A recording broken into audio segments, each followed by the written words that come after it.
പേര് ബിന്ദു എന്നാണ്. ഞാൻ കോട്ടുകൽ പഞ്ചായത്ത് സെക്രട്ടറിയാണ്. ഇവിടെ 1.5 വർഷമായിട്ട് സെക്രട്ടറി ആയിട്ട് ജോലി ചെയ്ത് വരികയാണ്. ഞങ്ങളുടെ ഈ ഗ്രാമപ്രദേശം ആണെങ്കിൽ പോലും ഈ ബയോ വേസ്റ്റ് സംസ്കരണം നമ്മളെ സംബന്ധിച്ചിടത്തോളം ഭയങ്കര ഒരു വെല്ലുവിളിയായിട്ട് തന്നെ നിൽക്കുന്ന ഒരു കാലഘട്ടത്തിലാണ് നമ്മൾ പബ്ലിക് പ്ലേസിലെങ്കിലും ഈ ബയോ വേസ്റ്റ് ശാസ്ത്രീയമായിട്ട് സംസ്കരിക്കാനുള്ള മാർഗങ്ങളെ പറ്റി ആലോചിച്ചു തുടങ്ങിയത്. അങ്ങനെ ആലോചിച്ചപ്പോഴാണ് ഫാമിലി ഹെൽത്ത് സെൻറ്ററിൽ ഇതിൻ്റെ ആവശ്യമുണ്ടെന്നുള്ളത് മെഡിക്കൽ ഓഫീസറും മറ്റു ഉദ്യോഗസ്ഥരും അറിയിച്ചതിനെ തുടർന്ന് നമ്മൾ പ്രോജക്റ്റ് തുടങ്ങാനും അല്ലെങ്കിൽ ഇവിടെ FHCയിൽ സ്ഥാപിക്കാമെന്ന് നമ്മൾ തീരുമാനിച്ചത്. അതിനായിട്ട് ടെൻഡർ വിളിച്ചപ്പോൾ അതിൽ ബയോടെക്കാണ് ഏറ്റവും ലീസ്റ്റായിട്ട് കോട്ട് ചെയ്തതും മറ്റ് പല പഞ്ചായത്തുകളിലും ഈ ഒരു mosquito free biogas plant provide ചെയ്യുന്ന ഏജൻസി ആയിട്ട് തിരഞ്ഞെടുക്കപ്പെട്ടത്. അതുകൊണ്ട് തന്നെ ഭരണസമിതി തിരഞ്ഞെടുത്തതും ബയോടെക്കിനെയാണ്. അപ്പോൾ ബയോടെക് പല പഞ്ചായത്തുകളിലും പല ജില്ലകളിലും പല പഞ്ചായത്തുകളിലും ഈ മോസ്കിറ്റോ ഫ്രീ ബയോഗ്യാസ് പ്ലാന്റ് സ്ഥാപിക്കുന്നുണ്ട്. അതിൽ നിന്നുള്ള നല്ല ഫീഡ്ബാക്ക് കിട്ടിയതനുസരിച്ചാണ് പഞ്ചായത്ത് ഭരണസമിതി ബയോടെക്കിനെ തിരഞ്ഞെടുത്തതും നമ്മൾ ഈ പദ്ധതി ഇവിടെ സ്ഥാപിക്കുന്നതിന് വേണ്ടിയിട്ട് തീരുമാനിച്ചത്.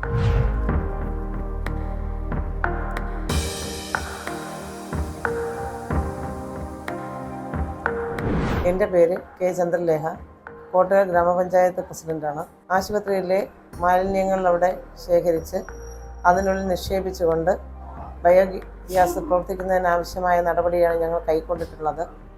ജൈവ മാലിന്യം സംസ്കരിക്കുന്നതിന് വേണ്ടി കോട്ടയം ഗ്രാമപഞ്ചായത്തിൻ്റെ FHCയിൽ കൊതുക് വരാത്ത രീതിയിലുള്ള ബയോഗ്യാസ് പ്ലാന്റ് കോട്ടയം ഗ്രാമപഞ്ചായത്തിൻ്റെ തനത് ഫണ്ടിൽ നിന്ന് ഉണ്ടായി.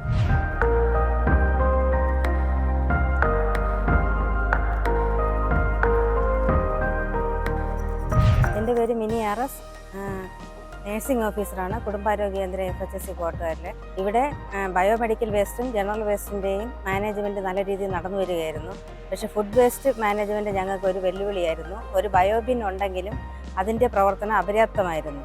നമുക്കുള്ള ഒരു പ്രധാന പോരായ്മ ഉണ്ടായിരുന്നത് ബയോ മാലിന്യങ്ങൾ പരിഹരിക്കുന്നതിനും അല്ലെങ്കിൽ ട്രീറ്റ് ചെയ്യുന്നതിനും ഉണ്ടായിരുന്ന ഒരു കുറവ് ഈ പ്ലാന്റ് സ്ഥാപിക്കുന്നതിലൂടെ പരിഹരിക്കപ്പെട്ടിരിക്കുകയാണ്.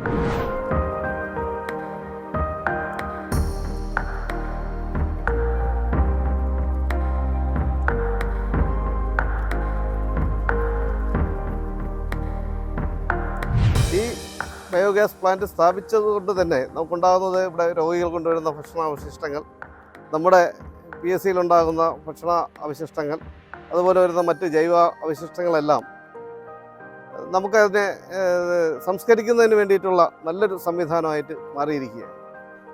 ഇതുമൂലം ആശുപത്രിയിലുള്ള മറ്റ് അനുബന്ധ സാമഗ്രികൾ ഒക്കെ പ്രവർത്തിപ്പിക്കുന്നതിന് ഈ ബയോടെക്നിലൂടെ സാധിക്കുന്നുണ്ട്. അത് നമ്മൾ സാധാരണ വീട്ടിൽ ഉപയോഗിക്കുന്നത് പോലെ തന്നെ നല്ല രീതിയിൽ സ്റ്റൗ കത്തിക്കാനും ഗ്യാസ് ഉപയോഗിക്കാനും നമുക്ക് കഴിഞ്ഞു.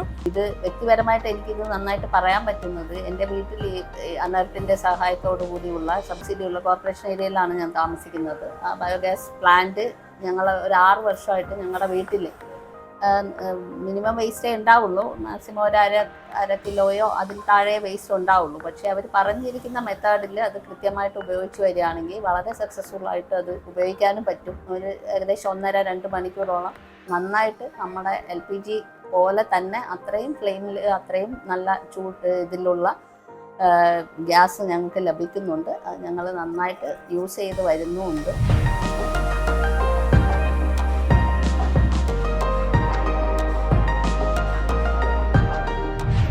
ഇവർ തന്നെ ഇതിൻ്റെ ഈ മാലിന്യം എങ്ങനെ നിക്ഷേപിക്കണമെന്നുള്ളതിനുള്ള ക്ലാസ്സൊക്കെ ഇവർക്ക് ഇവിടുത്തെ സ്റ്റാഫിന് കൊടുത്തിട്ടുണ്ട്. എന്തായാലും ഇതിങ്ങനെ സ്ഥാപിച്ച് ഇത്രയും നല്ല രീതിയിൽ പ്രവർത്തിക്കാൻ കഴിഞ്ഞ ബയോടെക്കിനും ഈ കുടുംബാരോഗ്യ കേന്ദ്രത്തിലെ ഓരോ ജീവനക്കാരുടെ പേരിലും നന്ദി പറയുന്നു.